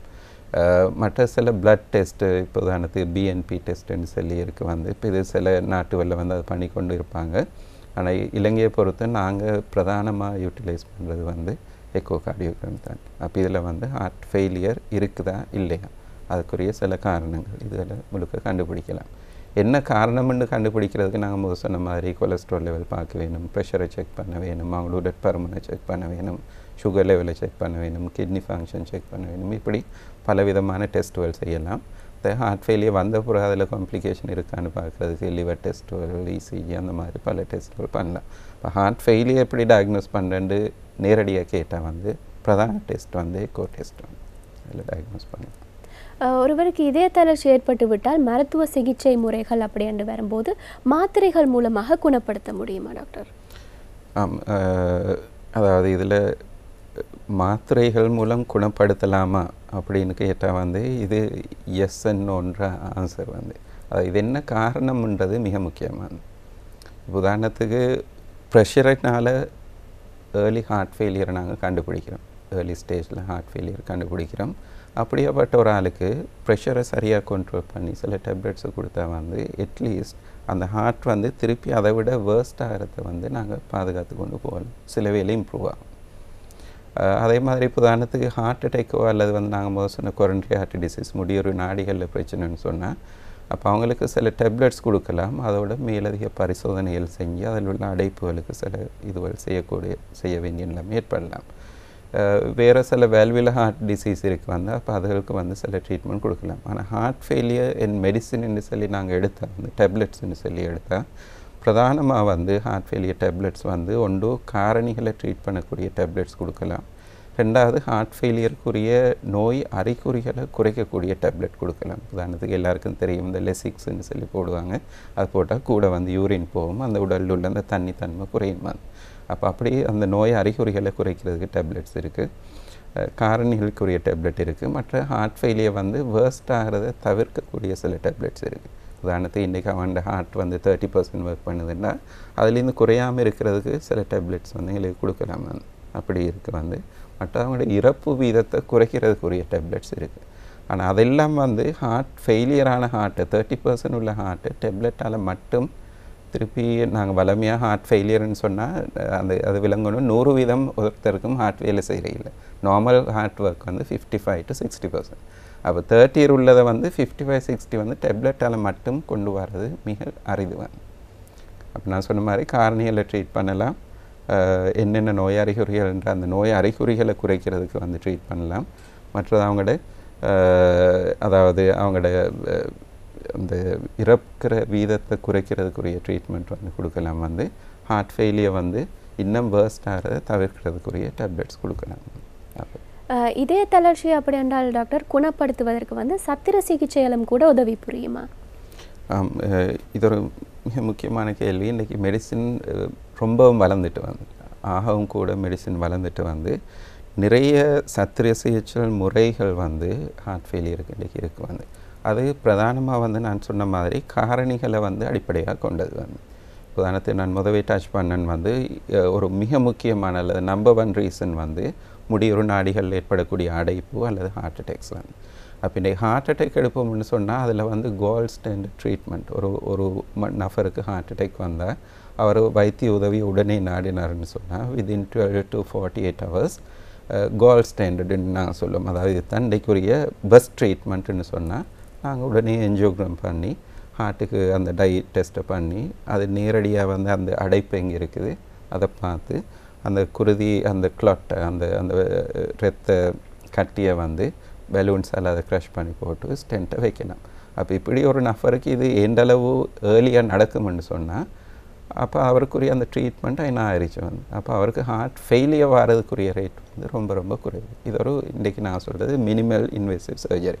அதை ரிஸ்ட்டில் இன்ஜெக்ட் பண்ணி போட்டு அது வந்து அவர் நெக்ஸ்ட்டு அப்படியே ஓடுக்கு போவார், திருப்பி காஃபி ஒன்று குடித்து சாப்பிட்டு அப்படியே இருக்கலாம். ஸோ அந்தளவுக்கு மெடிசின் வளர்ந்துட்டு அப்போ அது இப்போ நாங்கள் என்ஜியோகிராம் பண்ணக்குள்ளே மல்டிபிள் பிளாக்ஸ் இருக்குது, 3, 4, 5 அல்லது பிரதான இதில் பிளாக்ஸ் இருக்குதுன்னு சொன்னால் அதுக்கு நாங்கள் சொல்லுவோம் ஓப்பன் ஹார்ட் சர்ஜரி, பைபாஸ்ன்னு சொல்லி சொல்லுவோம். இல்லை சிஏபிஜின்னு எல்லாருக்கும் தெரியும், பைபாஸ் சர்ஜரி பண்ணுறது. அதுக்கு மேலே வந்து சில இப்போ நான் சொன்னேன் வேல்வ்ஸை பற்றி கழிச்சேன். வேல்வில் லீக் இருக்கலாம் அல்லது சுருக்கம் இருக்கலாம். அப்போ அப்படி இருக்கும்னு சொன்னால் சில வேளை அந்த காலில் குத்தி பலூனை போட்டு வேல்வ் சுருக்கி இந்த விரிகிற அந்த இது வந்து இன்றைக்கி டெவலப் ஆகி கொண்டு வருது. எஸ்பெஷலி இந்த மைட்ரல் வேல்வுன்ற இருக்கூறு வேல்வை வந்து பலூன் போட்டு விரிக்கலாம். அல்லது முக்கூர் வேல்வு அந்த எவட்டிக் வேல்வுன்றதை வந்து காலில் குத்தியே வந்து வேல்வை ரீப்ளேஸ் பண்ணக்கூடிய அளவுக்கு இன்றைக்கி மெடிசின் வளர்ந்துட்டு வந்து நாங்கள் புதுசாக நேஷனல் ஹாஸ்பிட்டலில் அந்த ஃபஸ்ட்டுக்கு வந்து சில கேஸஸ் செய்தோம். அப்போ அது வந்து இருக்குது வந்து. இப்போ இதெல்லாம் வந்து இன்றைக்கி மினிமல் இன்வேசிவ் சர்ஜரி வந்து அந்த லெவலில் போகுது. அதுக்கு மேலே ஹார்ட் ஃபெயிலியர் பர்சே, அதாவது ஹார்ட் ஃபெயிலியருக்குரிய இது வந்து நாங்கள் காரணங்களுக்குரிய ட்ரீட்மெண்ட். ஹார்ட் ஃபெயிலியருக்குரிய சத்திர சிகிச்சையில் கேட்டிங்கன்னு சொன்னால் சில பேஸ்மேக் அதாவது பேட்ரி போடுறேன்னு சொல்லுவாங்க வந்து வளமையாக வந்து. அப்போ இது வந்து ஒரு சிவியர்லி ஹார்ட் ஃபெயிலியர் வந்த ஒரு ஆளுக்கு மேக்ஸிமம் மெடிசின் கொடுத்து இவங்களோட சிம்டம் குறையலைன்னு சொன்னால் ஹார்ட்டுக்குரிய அந்த பேட்ரி பேஸ்மேக்கர் சிஆர்டின்னு சொல்லுவோம், கார்டியக் ரீசின்க்ரனேஷன் தெரப்பின்னு. அப்படி ஒரு பேஸ்மேக்கர் போட்டு ஹார்ட் ஃபங்க்ஷனை கூட்டலாம், அந்த வருத்தங்களை குறைக்கலாம். அது வந்து இந்த தோலு கீழே சின்ன ஒரு கட் பண்ணி அதனோட ஹார்ட்டுக்குரிய ஒரு 3 வயர் போட்டு அந்த ட்ரீட்மெண்ட் செய்கிறது. மற்ற நான் சொன்னேன் ஹார்ட் ஃபெயிலியரால் இறக்கிறதுக்கு ஒரு பிரதான காரணம் ஹார்ட் வேகமாக துடிக்கிறது. அப்போ இந்த வேகமாக துடித்தா வந்து அந்த வேகமாக துடிக்கிறத சென்ஸ் பண்ணி துடிக்குதுன்னு சொல்லி கண்டுபிடிச்சி உடனே அதுக்கு ஷொக்கை கொடுத்து அதை மாற்றக்கூடிய ஐசிடின்னு சொல்லியிருக்கு, அதுவும் ஒரு வகையான பேஸ்மேக்கர், அது போடலாம். அது வந்து இறப்பு வீதத்தை குறைக்கும். அதுக்கு மேலே வந்து அட்வான்ஸ் ட்ரீட்மெண்ட் எடுத்தால் இன்னும் நாங்கள் ஸ்ரீலங்காவில் துவங்கையில் ஆர்டிஃபிஷியல் ஹார்ட்ஸ் இருக்குது வந்து, அதாவது லெஃப்ட் வென்ட்ரிக்குள்ள எசிஸ்ட் டிவைசஸ்ன்னு சொல்லி சொல்கிறது. ஃபெயிலான ஹார்ட்டுக்கு வெளியால் வந்து நாங்கள் ஒரு பம்பியை வச்சு வந்து ஹார்ட்டின் ஃபங்க்ஷனை வெளியில் கொடுக்கலாம். அதுவும் இன்றைக்கி மிகவும் வளர்ச்சி அடைஞ்சு போகுது. இதெல்லாம் தாண்டியும் வந்து போனால் வந்து அவர் ஹார்ட் அதுக்கு மேலேயும் வேலை இல்லைன்னு சொன்னால் ஹார்ட் டிரான்ஸ்பிளான்ட் இருக்குது வந்து, அதாவது இருதய மாற்று சத்திர சிகிச்சை. எல்லாருக்கும் தெரியும், நாங்கள் கேண்டியில் வந்து ஒரு ஃபஸ்ட் கேஸ் செய்தோம், அது நல்ல முறையில் நடந்தது. 2வது கேஸ் வந்து நான் நினைக்கிறேன் சரி வரையில் இப்போ ஹோல்ட் ஆகிருக்குது. வெளிநாட்டுகளில் மிகவும் எஸ்டாப்ளிஷான ஒரு ட்ரீட்மெண்ட் மெத்தட் தான். ஸ்பெஷலி யங் பேஷண்ட்ஸுக்கு வந்து இந்த கார்டியோமயோபதி 20 வயசில் 30 வயசில் அப்படி வர்றது, சில ஆக்களுக்கு ப்ரெக்னன்சியில் ஹார்ட் ஃபெயிலியர் வரலாம். அப்படியான ஆக்களுக்கு ஒரு மிக முக்கியமான ட்ரீட்மெண்ட் முறை இருதய மாற்று சத்திர சிகிச்சை. அப்போ ஒரு சின்ன ரிஸ்ட்டில் குத்தி செய்கிற என்ஜியோகிராம்லேருந்து இருதயத்தை மாற்ற அளவுக்கு மட்டும் ஹார்ட் ஃபெயிலுக்குரிய சத்திர சிகிச்சை மிக விரிவானது. அதை கதைக்கிறேன்டா ஒரு வேறு செஷன் ஒன்று நாங்கள் கதைக்க வேண்டியிருக்கோம். அதில் டாக்டர் நீங்கள் இந்த பேஸ் மேக்கர் பற்றி கதைத்திருந்தீங்க, நிறைய விதமான பேஸ் மேக்கர் பற்றி கூறியிருந்தீர்கள். பொதுவாகவே வந்து இந்த பேஸ் மேக்கரை வந்து பாவிக்கும் ஒரு நபருக்கு வந்து எத்தனை விதமான நன்மைகள் வந்து கிடைக்கக்கூடும்? பேஸ் மேக்கர் அதன் ஹார்ட் ஃபெயிலியருக்கு போடக்கூடிய, இப்போ நான் இந்த மெடிக்கல் டேர்ம்ஸில் ஹார்ட் ஃபெயிலியருக்கு பேஸ் மேக்கர் போட்டுருந்தா அது பிள்ளையாக போயிடும் வந்து. ஆனால் கொமனாக விளங்குறதுக்காக நான் சொல்கிறேன், அந்த பேஸ் மேக்கர் மாதிரி ஒரு டிவைஸ் தோலு கீழே வரும். ஹார்ட்டுக்கு வந்து ஒரு வயர் அல்லது 3 வயர் போகலாம் வந்து. அப்போ அதில் நான் 2 விதமான அந்த இதை கதைச்சேன். ஒன்று ஐசிடி, இம்ப்ளான்டபிள் கார்டியோவர்ட்டர் டிஃபிப்ரிலேட்டர்னு. அப்போ அதை நான் சொன்ன மாதிரி அந்த ஹார்ட் வேகமாக துடிக்கக்குள்ள விடிவிஎஃப்னு சொல்லி வரக்குள்ள அது தானாகவே அது வேகமாக துடிக்கிறன்றதை டிடெக்ட் பண்ணி இது வரைக்கும் ஷாக் கொடுக்கணுமா இல்லையா. இப்போ நாங்கள் வெளியில் ஷாக் கொடுக்குறத கண்டு இருக்கிறோம். இது தண்ட உடம்புலுக்கே அந்த வேலையை வந்து இந்த பேஸ் மேக்கர் செய்யும், அந்த ஐசிடின்ற பேஸ் மேக்கர் வந்து. அப்போ இவர் இதை இறக்குறதுலேருந்து அவர் பாதுகாக்குது. இந்த இது வந்து மிக முக்கியமானது. 2வது விஷயம் வந்து இந்த சிஆர்டி, கார்டியக் ரீசின்க்ரனைசேஷன் தெரப்பி. அது என்ன தமிழ்னு எனக்கு சொல்ல கஷ்டமாக இருக்குது. அதை என்ன செய்யணும்னு சொன்னால் வலதும் இடதும் ஹார்ட் வந்து வேறு டைமிங்கில் துடிக்க துவங்கும் ஹார்ட் ஃபெயிலியர் வரக்குள்ள.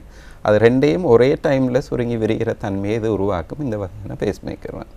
இதுக்கு சிஆர்டின்னு சொல்லுவோம். இது வந்து இதில் வந்து பல நன்மைகள் இருக்குது. ஒன்று அவங்களோட வருத்தம் குறையும் வந்து. அதாவது ஹார்ட் ஃபெயிலியர் நான் கதைச்ச வருத்தங்கள் சிம்டம்ஸ் அறிகுறிகள் குறையும். 2வது ஹார்ட்டின் ஃபங்க்ஷன் இம்ப்ரூவ் ஆகும். 30 இருந்தால் சில வேலை 40-45க்கு வரக்கூடிய வாய்ப்பு இருக்குது. 3வது விஷயம் வந்து இவங்க இறப்பு வீதத்தையும் வந்து இந்த வகையான பேஸ் மேக்கர் குறைக்கும் வந்து. இப்போ அதே பேஸ் மேக்கரோட 2யும் கம்பைன் பண்ணியும் போடலாம். இந்த சிஆர்டி டின்னு சொல்லி வந்து, அதாவது cardiac re-sign therapy with defibrillator. அதாவது இந்த 2யும் ஒரே அளவு துடிக்க வைக்கிறதோடு ஸ்பீடாக ஹார்ட் துடிச்சு அதில் அந்த மயக்கத்தன்மை அல்லது இறப்புத்தன்மை வர்றது அதை 2யும் கம்பைன் பண்ணி ஒரே பேஸ் மேக்கர்லேயும் போடலாம். அப்போ இப்படி பல்வேறுபட்ட நன்மைகள் இதில் இருக்குது. அதாவது நவீன சிகிச்சை முறைகளில் வந்து எத்தனையோ விதமான முன்னேற்றங்கள் வந்து ஏற்பட்டிருக்கிறது. நாங்கள் நினைத்த 10-20 வருஷத்துக்கு நினைக்காத அளவுக்கு இந்த ட்ரீட்மெண்ட்ஸ் வந்து வளர்ந்து கொண்டு வருகிறது. டாக்டர், இப்போ சத்திர சிகிச்சை முறையை பற்றியெல்லாம் கதைத்திருந்தோம், மாத்திரைகள் மூலம் குணப்படுத்துவதை பற்றியும் கதைத்திருந்தோம். டாக்டர், ஆரம்பத்திலே கூறினீர்கள் ஒரு சில பேஷண்ட்ஸ் வந்து அப்படித்தான் உடம்புக்கு வந்து அவர்களுக்கு வந்து எந்த ஒரு அறிகுறியுமே வந்து இல்லை, நாங்கள் நோமலாக இருக்கிறோம் அப்படின்னு நினைச்சுக்கொண்டே அவர்களுக்கு இதே தளர்ச்சி இருக்குது என்று கூறின பிறகும் கூட ஒரு சிலர் வந்து எந்த ஒரு சத்திர சிகிச்சையாக இருந்தாலும் சரி, சிகிச்சை முறையாக இருந்தாலும் சரி எடுக்காமலே இருப்பார்கள். எனவே இந்த மாதிரியான நபர்களுக்கு வந்து அதனால் ஏற்படக்கூடிய பின்விளைவுகளை வந்து கூறினாலாவது அவர்கள் அதிலிருந்து ஒரு விழிப்புணர்வை வந்து எடுத்துக்கொள்வார்கள். எனவே என்ன மாதிரியான பின்விளைவுகள் ஏற்படும் மருத்துவ சிகிச்சையை எடுக்காமல் விட்டார்? ஹார்ட் ஃபெயிலியர் வந்த ஒரு ஆள் வந்து ட்ரீட்மெண்ட் எடுக்காட்டி வந்து 5 இயர்ஸில் வந்து 50% ஆனாக்கள் 50% ஆக்கள் இறக்கக்கூடிய வாய்ப்பு இருக்குது. அப்போ இது ஒரு காரணி எப்போதும் வந்து ஹார்ட் ஃபெயிலியருக்கு கட்டாயம் ட்ரீட்மெண்ட் எடுக்கணுமன்றது. 2வது விஷயம் வந்து படிப்படியாக வந்து இவங்களோட செய்யக்கூடிய அவங்களோட தொழில் செய்யக்கூடிய தன்மைகள் அல்லது உடம்பால் செய்யக்கூடிய அவங்க என்ன எக்ஸர்ஷன் இருந்தாலும் குறைஞ்சு கொண்டு போகும். இப்போ ஸ்டார்ட்டில் நாங்கள் சொன்ன வந்து ஃபஸ்ட்டுக்கு 1 கிலோமீட்டர் நடக்கக்கூடியவர் கடைசியாக படுக்கையிலையும் இயலாத அளவுக்கு வந்து ஹார்ட் ஃபெயிலியர் வரலாம். அப்போ இப்படி நீங்கள் சஃபர் பண்ணணுமா தேவையில்லையா, நீங்கள் முடிவு செய்யணும். 3வது விஷயம் வந்து க்ரானிக் ஹார்ட் ஃபெயிலியர் ட்ரீட்மெண்ட் எடுக்காட்டி உடம்பில் உள்ள மற்ற ஓர்கன்ஸ் வந்து உதாரணத்துக்கு ஈரல் எடுப்போம்னு சொன்னால் ஈரலில் அலர்ச்சி ஏற்படும், ஈரல் பெருசாக, அது பிறகு ஈரல் ஃபெயிலியர் ஆகும், சிரோசிஸ் வரக்கூடிய வாய்ப்பு இருக்குது. 3வது விஷயம் கிட்னிஸ் எடுத்தீங்கன்னு சொன்னால் வந்து ஹார்ட் பம்ப் பண்ணுற ரத்தத்தின் அளவு குறைவு, கிட்னிஸுக்கு வந்து எந்த நாளும் ரத்தத்தும் போகிற அளவு வந்து குறைவாக இருக்கும். லாங் டேர்ம் கிட்னி ஃபெயிலியர் ஏற்படலாம் வந்து. அல்லது வந்து திடீர்னு நான் சொன்ன மாதிரி ஹார்ட் ஃபெயிலியருக்கு சரியான ட்ரீட்மெண்ட் டேப்லெட்டோ அல்லது டிவைஸஸோ போடாட்டி திடீரென்று இறக்கக்கூடிய வாய்ப்பு. திடீரென்று அதாவது அது உண்மையாக பெத்தட்டிக் வந்து நாங்கள் சொல்கிற இங்கிலீஷில் வந்து மிகவும் அதாவது இருதயம் திடீர்னு துடிக்க தொடங்குது. ஒரு சின்ன ஷொக்கால் வந்து அது வந்து உடனே ட்ரீட் பண்ணக்கூடிய கண்டிஷன். ஆனால் அந்த ட்ரீட்மெண்ட் இல்லாதனால வந்து சில வேளை அவங்க அதில் உடனே இறக்கக்கூடிய சின்ன வயதில் இறக்கக்கூடிய வாய்ப்பு இருக்குது. இப்படி பலதரப்பட்ட அதாவது ஹார்ட் ஃபெயிலியர்னு ஒரு மிசரபிள் டிசீஸ். அப்போ ஒன்றுமே இயலாட்டி வந்து அவங்களோட கடைசா மசில்ஸ் எல்லாம் வந்து சுருங்கி அதாவது மெலிவுத்தன்மை ஏற்படும், வயிறு பெருசாகும், சாப்பிட இல்லாமல் போகும், வந்து மூச்சு தட்டல், டாய்லெட்டுக்கு போயிட்டு வரையில் உதவியாக தேவை, வந்து படுக்க இல்லாது மேசில் படுக்க வேண்டி வரும். அது இல்லாமல் ஒரு மிசரபிள் டெத்துன்னு தான் சொல்கிறேன் இங்கிலீஷில். மிசரபிள் டெத் வந்து இவங்களுக்கு வரும். அல்லது திடீரென்று சின்ன வயசில் அவங்க இறப்பு வீதம் ஏற்படலாம். இப்போ இதெல்லாம் தேவையா இல்லையா, அது வந்து அந்தந்த பேஷண்ட்ஸ் வந்து முடிவு செய்து கொள்ளக்கூடியது. எத்தனையோ விதமான பின்விளைவுகளை வந்து கூறியிருந்தீர்கள் டாக்டர். அப்படி இருக்கும்போது ஒருவருக்கு வந்து இந்த மாதிரியான இதய தளர்ச்சி ஏற்படாமல் இருக்கிறதற்கு அல்லது ஏற்பட்ட பிறகு இந்த பின்விளைவுகளை வந்து தடுப்பதற்கு எந்த மாதிரியான நடவடிக்கைகள் வந்து ஈடுபட முடியும்? இதோட இன்றைக்குரிய எல்லா கொஷின்ஸ்லேயும் மிக முக்கியமான கொஷினை நான் இதைத்தான் பார்க்குறேன். வந்து என்ன எஸ் அ கன்சல்டன்ட் கார்டியாலஜிஸ்ட் வந்து எனக்கு விருப்பம் இல்லை, எனக்கு முன்னுக்கு வந்து 40 வயசு ஒரு ஆள் வந்து எனக்கு இன்றைக்கி படுக்க இல்லாதுன்னு சொல்லி என்ன மேசைக்கு முன்னுக்கு ப்ளோட்டை மூச்சு தட்டி கொண்டு நிற்கிறது நான் ஒரு நாளும் பார்க்க விருப்பம் இல்லை. அப்போ எங்களோட ஒரு தலையாய பொறுப்பு ஒன்று இருக்குது வந்து இது வர முன் காப்பதே படி, இது வந்து ரொம்ப முக்கியம். அப்போ நான் சொன்னேன் வந்து இதை காக்கிறதுக்கு வரமுன் காப்பது எப்படின்னு சொல்கிறதுக்கு வந்து இதை நாங்கள் 2 வகையாக பிரிக்கிற ப்ரைமரி ப்ரிவென்ஷன், செகண்டரி ப்ரிவென்ஷன் உண்டு. வரமுன் காப்பது எப்படி, வந்த பிறகு என்ன செய்கிறது, ரெண்டுமே இருக்குது.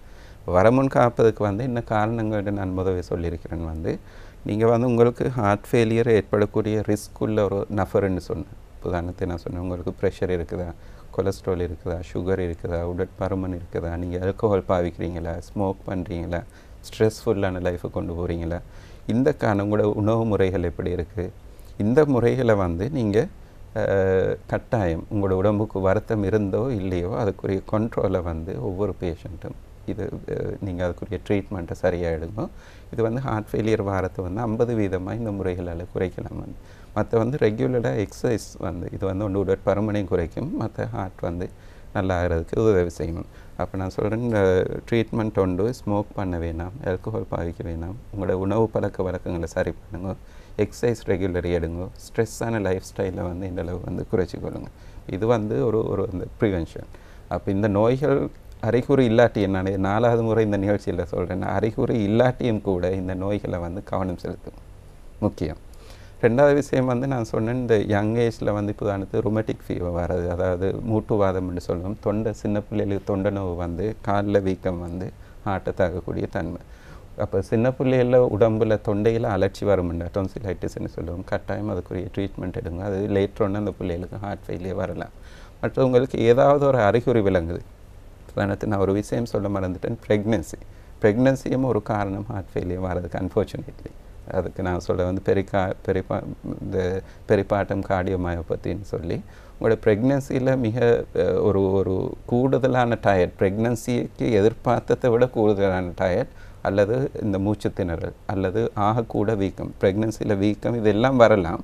ஆனால் அதை விடவும் கூடிய ஒரு வருத்தம் வருதுன்னா நீங்கள் அதை பற்றி கரிசனை செலுத்துங்க. மற்றது வந்து இந்த கேன்சர் ட்ரீட்மெண்ட் எடுக்கக்கூடியவங்க வந்து அவங்க ரெகுலர்லி அந்த டாக்டர்ஸ் வளமையாக எங்களுக்கு அனுப்புவாங்க, வந்து எக்கோன்னு செய்து அது பிறகு எவ்ரி 3 months எக்கோ செய்து அந்த மாதிரியான இதுகள் வந்து அது வந்து மிகவும் கரிசனை செலுத்த வேண்டியிருக்கும். வந்து அதை விட நாங்கள் எடுப்போம் வந்து இன்னொரு பேத்தட்டிக் சிச்சுவேஷன் தான் நான் சொன்னேன், ஹோல் இன் த ஹார்ட் வந்து, அல்லது சின்ன பிள்ளைகளில் வந்து பிறப்பிலேயே வந்து ஹார்ட்டில் ஸ்ட்ரக்சரில் உள்ள ப்ராப்ளம்ஸ் வந்து. அப்போ இது வந்து அவங்க ஒரு 20, 25, 30 years மட்டும் அவங்களுக்கு சில வேளை விளங்காமல் இருக்கும். நிறைய பேஷண்ட்ஸ் நாங்கள் பார்க்குறோம், ஸ்பெஷலி ரூரல் ஏரியாஸ்லேருந்து சின்ன வயதில் வந்து டாக்டர் சொல்லியிருக்கிறாங்க இந்த பிள்ளைக்கு ஹோல் இந்த ஹார்ட் இருக்குது, அவங்க 1 வயதுலேயோ 2 வயதுலேயோ வந்து இதுக்குரிய ட்ரீட்மெண்ட் எடுங்க. ஏன்னா இன்றைக்கி ஹோல் இந்த ஹார்ட்ன்றது ஒரு 15 நிமிஷம் வேலை, சில வேலை காலில் குத்தி வந்து அதில் அந்த டிவைஸ் இருக்குது வந்து அதை போட எல்லாருக்கும் அல்ல, 90% அந்த ஹோல் இந்த ஹார்ட் ஏஎஸ்டின்னு சொல்கிற அந்த ஹோல் இந்த ஹார்ட்டுக்கு காலில் குத்தி வந்து அது ஒரு 15-20 minutes வேலை, நெக்ஸ்ட் டே வீட்டில் போய் பிள்ளை சும்மா இருக்கலாம். அல்லது வந்து அப்படியான ஒரு சின்ன ப்ரொசீஜரை செய்யாமல் கூட வந்து லேட்டர் ஹார்ட் ஃபெயிலியர் வந்த பிறகு அது ஹார்ட் அந்த ஹோலை மூடி வேலையும் இல்லை, அந்த ஹார்ட் திருப்பி நார்மலுக்கு வரவும் மாட்டிருச்சு. அந்த பிள்ளை இந்த வாழ்க்கை சின்ன வயதிலேயே அநியாயமாக போகுது. அப்போ யாராவது டாக்டர் உங்களுக்கு சின்ன பிள்ளைகளுக்கு சொல்லியிருந்தாங்க வந்து உங்களோட இந்த பிள்ளையில் ஹார்ட்டில் ஸ்ட்ரக்சரில் ப்ராப்ளம் இருக்குது, அல்லது அவங்களோட வேல்ஸில் ப்ராப்ளம் இருக்குது, அல்லது அவங்களோட தசைநார்களில் ப்ராப்ளம் இருக்குதுன்னு அவங்க சொல்கிற முறையில் அதுக்குரிய ஃபாலோஅப்பை வந்து நீங்கள் கட்டாயம் செய்யுங்க. ஏன்னா இது வந்து 70 அல்லது 80 வயதான ஒரு வயதாளியை போல இல்லை, இது வந்து சின்ன பிள்ளைகளுக்கு ஏற்படக்கூடிய நோய்கள்.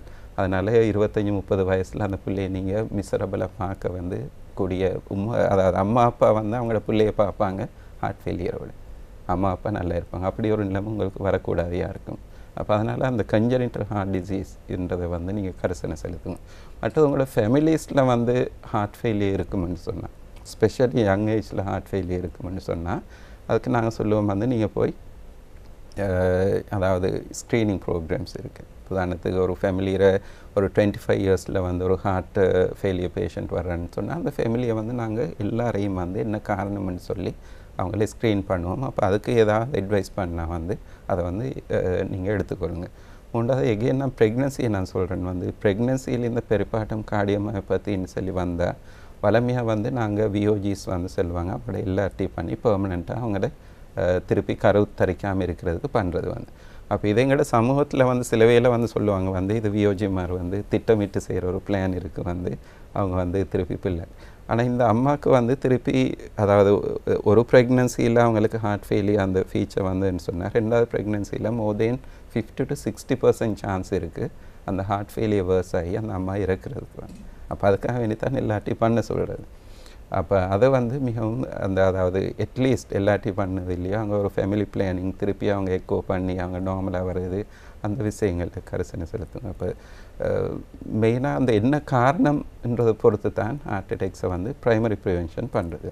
செகண்டரி ப்ரிவென்ஷன் தான் ஒரு ஆளுக்கு ஆல்ரெடி ஹார்ட் ஃபெயிலியர் இருதய தளர்ச்சி வந்துட்டு வந்து அப்போ இதில் இருந்தால் அவர் என்ன செய்யலாம். இப்போ அதுக்குரிய இதை நாங்கள் முதவே பேசினோம் வந்து என்னென்ன டேப்லெட் கொடுக்கணும் அந்த டேப்லெட்ஸை வந்து டாக்டர் சொல்கிற மாதிரி எடுங்க. உங்களுக்கு வந்து ஏதாவது ஆப்ரேஷன் பண்ணணும் இப்போ வேல்வ் சர்ஜரியோ பைபாஸோ அல்லது அந்த பேஸ் மேக்கர்ஸ் வைக்கிறதோ அல்லது எஸ்இஸ் டிவைசஸோ இப்படி பலவிதமான ட்ரீட்மெண்ட்டை நாங்கள் பேசினோம் வந்து இது வந்து சரியான ஒரு கார்டியாலஜிஸ்ட் என்ன சொல்கிறாங்களோ உங்களுக்கு இம்பார்ட்டன்ட் இந்த டாக்டர் பேஷண்ட் ரிலேஷன்ஷிப் வந்து முதலாவது டாக்டரோட நம்பிக்கை வரணும் வந்து என்ன ட்ரீட்மெண்ட் எடுக்கிறனாலும் நம்பிக்கை வரணும். அந்த நம்பிக்கையான ஒரு டாக்டரை நீங்கள் உருவாக்கிக்கணும். இந்த ஹார்ட் ஃபெயிலியர் இல்லாமல் போக போகிறது இல்லை உங்களோட லைஃப் டைம் அது இருக்க போகுது. அதனால் உங்களுக்கு பிடித்தமான கதைக்கக்கூடிய ட்ரீட்மெண்ட் எடுக்கக்கூடிய ஒரு டாக்டரை நீங்கள் பார்த்து அவங்களோட அட்வைஸ் படி வந்து நீங்கள் அந்த ட்ரீட்மெண்ட்டை செய்கிறது வந்து செகண்டரி ப்ரிவென்ஷன். அதாவது அதுலேருந்து வருத்தம் குறையும் ஹார்ட் ஃபெயிலியர் ஃபர்தர் ஃபெயிலியர் அதை திருப்பி இன்னும் அதை விட வேர்ஸ்ட் ஆகிறது குறையும் மற்ற திடீர் இறப்பு வீதம் குறையும். சரியான ஒரு டாக்டரின் அட்வைஸோடு உங்களோட நோய்களுக்குரிய ட்ரீட்மெண்ட் எடுக்கணும். இது நான் முக்கியமாக சொல்ல வேண்டிய ஒரு விஷயம் இருக்குது வந்து இன்றைக்கி எங்களோட சோஷியல் மீடியா வந்து அதாவது இந்த ஃபேஸ்புக்கும் வாட்ஸ்அப் வைபர் இமோ எல்லாம் வந்த பிறகு என்ன நடக்குதுன்னு சொன்னால் ஒரு சொசைட்டியில் நான் பார்க்குறேன்னு ஒரு ஒரு ஒரு கேயோஸ் ஒரு குழப்ப நிலை. உதாரணத்துக்கு எனக்கிட்ட வர ஒரு பேஷண்ட் வந்து இப்போ ஹார்ட் அட்டாக்னு சொல்லி எல்லா ட்ரீட்மெண்ட்டையும் அனுப்பின பிறகு அவரை பார்க்குறதுக்கு வீட்டுக்கு வருவாங்க. அவங்க வந்து ஒரு ஒப்பீனியன் பண்ணுவாங்க இல்லை நீங்கள் போய் அந்த ஒரு இன்ஜெக்ஷன் இருக்குது அடிக்கலாம் அல்லது ஒரு மூலிகை மருத்துவம் இருக்குது அதை போய் அடிக்கலாம் அப்படி இல்லை நீங்கள் அந்த டேப்லெட் எல்லாம் விடுங்க அந்த ட்ரீட்மெண்ட் எடுத்தால் சரியாக வரும். வாட்ஸ்அப்பில் அது வந்தது இந்த வீடியோ இதில் வந்தது ஃபேஸ்புக்கில் வாட்ஸ்அப் பரிமாற்றம் தான் அதிகமாக. அப்போ இது நான் சொல்கிற வந்து இந்த சொல்லக்கூடாது குரங்குல கையில் பூமாலை கிடைச்ச மாதிரின்னு சொல்லி. ஏன்னா இப்போ உதாரணத்துக்கு வந்து மருத்துவம் இப்போ நான் வந்து படித்து கன்சல்டன் ஆகிறதுக்கு எம்பிபிஎஸ் முடித்து ஒரு 10 வருஷம் அதுக்குரிய ட்ரீட்மெண்ட் எல்லாம் எடுத்து ஒரு கன்சல்டனாக வரணும். அப்போ வாட்ஸ்அப்பை பார்த்து ஒரு ஆள் ஃபார்வர்ட் பண்ணுறதுக்கு 10 செகண்டும் எடுக்காது. அப்போ நீங்கள் அந்த செய்தியை நம்ப போகிறீங்களா அல்லது வந்து ஒரு சரியான டாக்டர்னு செய்தியை நம்ப போகிறீங்களா அது உங்களோட கையில் இருக்குது வந்து. இந்த சப்ஜெக்ட் இதுக்கு உரியதில்லை எல்லா நோய்க்கும் பொருத்தமானது. பேஷண்ட்ஸு வர்றதுக்கு நாங்கள் விளங்கப்படுத்துகிறோம். ஆனால் வாட்ஸ்அப்பின் இன்ஃப்ளூயன்ஸ் வந்து செல்வாக்கு வந்து நாங்கள் எங்களோட வார்த்தைகளை விட ரொம்ப கூட என்றாலும் கூட இதை நான் தொட்டு காட்ட வேண்டியிருக்கு வந்து இந்த சோஷியல் மீடியாவில் வர மருத்துவம் சம்மந்தமான குறிப்புகளை அன்லெஸ் உங்களுக்கு தெரிஞ்ச ஒரு டாக்டர் வந்து நல்லா தெரியுமா ஒரு குவாலிஃபைட் டாக்டர் அவர் பேசுகிறாரு ஓகே அல்லது யாராவது ஃப்ரெண்ட் அனுப்புகிறாரு வந்து இந்தியாவில் வந்து அந்த மூலிகை இது இருக்குது அது இந்த கேரளா வைத்தியம் இருக்குது அந்த வைத்தியம் இருக்குது இந்த அது வந்து உங்களுக்கு நம்பிக்கை இருக்குமெண்டா அதை வந்து எங்களுக்கு மாற்ற இயலாது. ஆனால் உங்களோட வாழ்க்கையை நீங்கள் முடிவு செய்யலாம். இப்போ இது வந்து இந்த சோஷியல் மீடியாவை வந்து சரியாக யூஸ் பண்ணி it's double cutting edge sword மாதிரி ரெண்டு பக்கமும் கட் பண்ண நல்லவையும் கட் பண்ணும் கெடுதியும். ஆனால் பட் இன் மை வியூ கூட கெடுதியை உண்டாக்குது. இன்றைய நமது ஆரோக்கியம் நிகழ்ச்சியில் மிக முக்கியமான ஒரு விடயத்தை பற்றி தான் கலந்துரையாடி இருந்தோம். இதய தளர்ச்சி, இதனை ஆங்கிலத்தில் ஹார்ட் ஃபெயிலியர் என்று அழைப்பார்கள். இதனை பற்றி நிறைய விடயங்கள் அது ஏற்படுவதற்கான காரணங்கள் என்னவாக இருக்கும், எந்த மாதிரியான அறிகுறிகள் மூலம் அதனை கண்டுபிடிக்கலாம், மருத்துவ சிகிச்சை முறைகள் வந்து எந்த மாதிரியாக அமைந்திருக்கிறது, அதை விடவும் மிக முக்கியமான விடயம் வராமல் தடுப்பது எப்படி அல்லது வந்தது பின் அந்த பின்விளைவுகளை வந்து எவ்வாறு தடுத்து கொள்ளலாம். இந்த மாதிரியான நிறைய முக்கியமான விடயங்களை நமக்காக இன்று வழங்கியிருந்தார் அனுராதபுர போதனா வைத்தியசாலையின் இருதய நோய் விசேட வைத்திய நிபுணரான டாக்டர் ஜக்கி ஹனீஃபா அவர்கள். டாக்டர் இன்று நமது நிகழ்ச்சியில் கலந்தோன்னு இந்த மாதிரியான மிக முக்கியமான பல விடயங்களை வந்து நம் அனைவருக்குமே வந்து புரியக்கூடிய விதத்தில் சொல்லி தந்தமைக்காக நமது மனமார்ந்த நன்றிகள். நன்றி இல்லாமல் இந்த கலையத்துக்கு கூப்பிட்டு இந்த நிகழ்ச்சியை செய்ததுக்கு வசந்தம் டிவிக்கும் அடுத்த பணிப்பாளர் உங்கள் எல்லாருக்கும் என்று நன்றிகள். வணக்கம். இன்றைய ஆரோக்கியம் நிகழ்ச்சியில் நாங்கள் கலந்துரையாடிய இந்த ஒவ்வொரு விடயங்களும் நிச்சயம் உங்கள் அனைவருக்கும் ஒரு பயனுள்ள விதமாகவும் விழிப்புணர்வாகவும் அமையும் என்று நம்புகிறோம். இதே போல இன்னும் ஒரு முக்கியமான கலந்துரையாடலோடு அடுத்த ஆரோக்கியம் நிகழ்ச்சியிலும் உங்கள் அனைவரையும் சந்திக்க ஆவலோடு காத்திருக்கிறேன். அதுவரை உங்களிடமிருந்து விடை பெறுகிறேன். நன்றி, வணக்கம்.